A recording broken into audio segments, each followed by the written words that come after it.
Alright, so for kettlebell warm-ups, a lot of kettlebell exercise is very shoulder dominant. We're doing a lot of things. Obviously the power comes from the hips, and we're going to do a few things to warm up the hips as well, but we want to make sure that the shoulders are nice and loose so that the high pulls, the clean and press, the snatch, all those things that we're doing with our shoulders that require range of motion and our rotator cuff muscles to really be working, get a good warm-up. And the way we do that is using Indian clubs. So Indian clubs are great for just shoulder mobility, range of motion, and also just, like I said, warming up those rotator cuffs. So there's a few exercises in particular with the clubs that I like to do. To start out, holding in that ordered position here, and we're going to reach the club up over to the opposite shoulder, make a big circle around your head, and then pull it back through. So we reach up, make a big circle, and come back through. All right? So as we do that, the goal is to get this elbow up as high as we can and just make a big wide circle around our head each time. That way it just starts to open up and loosen that whole shoulder complex. You get a little serratus stretch, a little bit from the lats, but it just starts to open that whole thing up. Your elbow's going to bend, your forearm's just going to kind of brush right over the top of your head. And once you get smooth with it, you can even pick the pace up, going back and forth, making big wide circles, elbows up nice and high each time. All right. So once you've done those, 30 seconds, no more than a minute or so, that'll start to open up the shoulders that way. Next one we're going to start with is you're going to come up over the top of your shoulders, starting with your elbows out nice and wide. From here we're going to draw the elbows together, and at the same time we're going to cross the arms out in front. Let the clubs drop, pointing them out to the side. Then as you come up over, you're going to flex the wrists and slide it back in behind here. All right?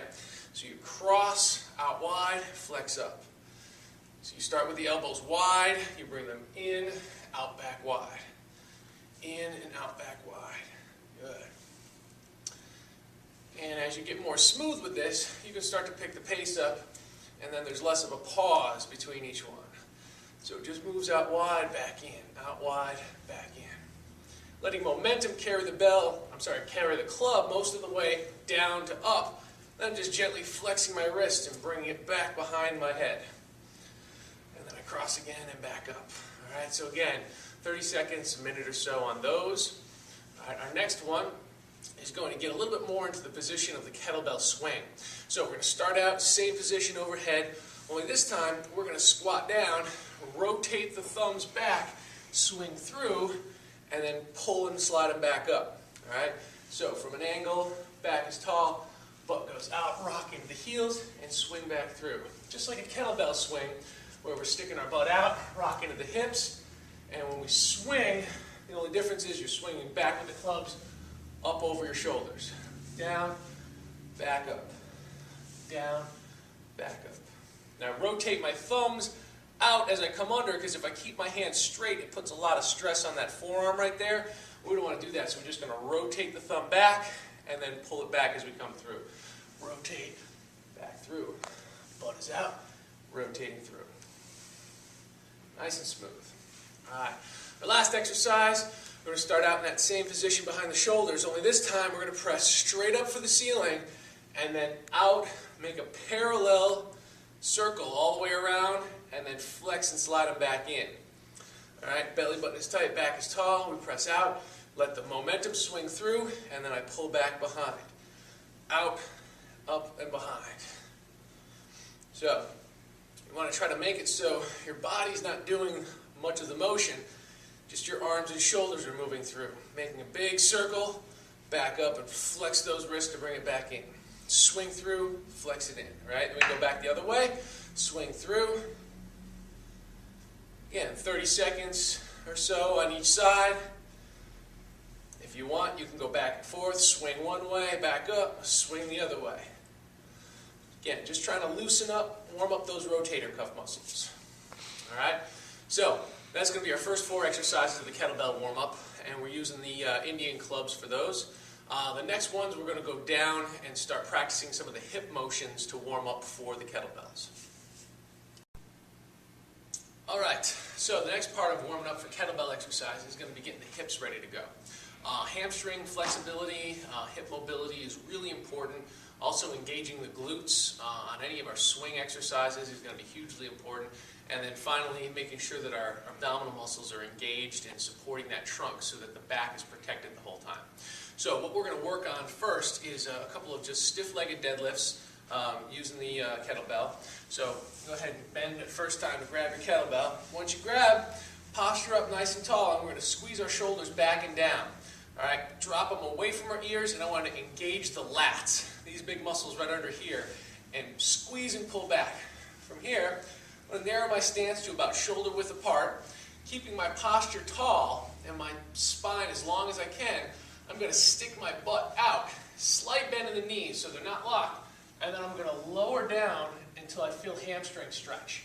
And then I'm going to squeeze and engage from those hamstrings and glutes to come back up.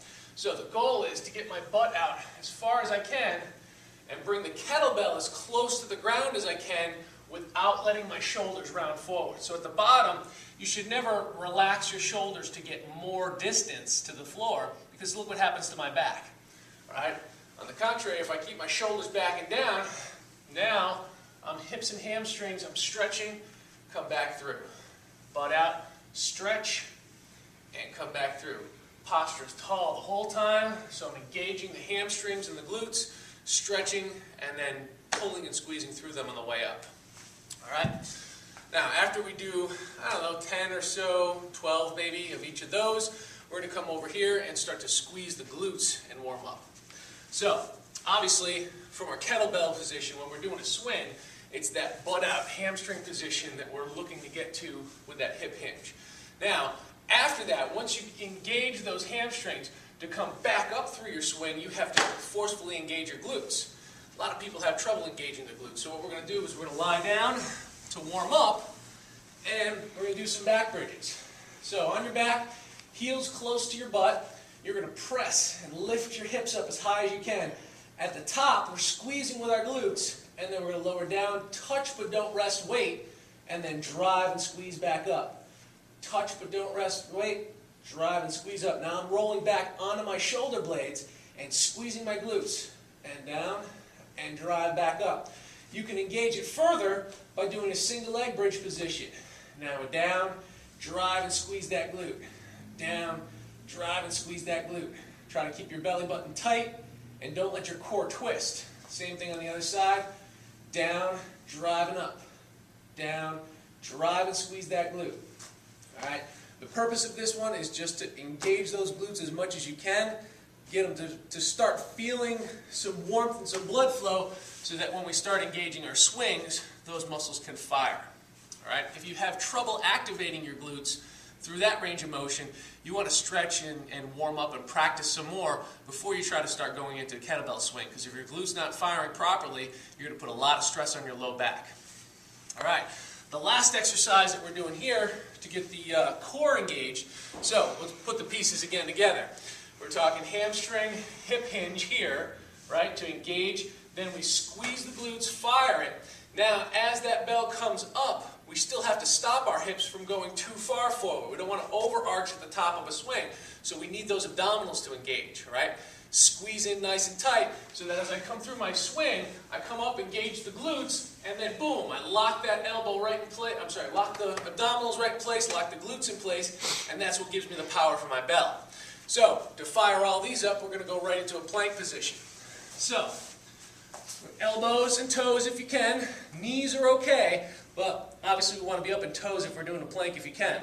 So from this position, we want to make sure that the abdominals are engaged. So if my back is arched like this, I'm not engaging my abdominals. I'm just straining my back. What you have to do, draw the belly button up and in and tuck that tailbone under. Now you can see my back is flat from my shoulders all the way down to my hips. Now I'm going to draw that in, suck it in, and engage my belly button. A lot of people will try to push back onto their toes and get their elbows out in front of them. That's going to give more shoulder work, but you see my butt starts to go up in the air. So pull yourself forward, suck that belly button up and in, and then hold that flat back position. And then we're just going to hold this for as long as we can. Anywhere around a minute is pretty sufficient. Just keeping it tight. You're going to feel those abdominals start to quiver or shake. That's fine. Just hold them out. If you feel like your hips start to release or you start dipping down, you're probably fatiguing too much. All right, so stop before you lose good form. All right, hold that belly button in, back flat as long as you can, and when it's over, just let it go and relax. All right, doing a couple rounds of each of these through, hamstring deadlifts, right into our glute bridges, and then flip it over and do some planks. That's going to make sure that our abdominals, our hips, our glutes, our hamstrings, everything's fully warmed up and engaged and ready for kettlebells. All right, so when you combine the club work with the hip series, that's going to make sure that we're good and warmed up, ready to rock. All right, thanks for tuning in. As always, live rugged.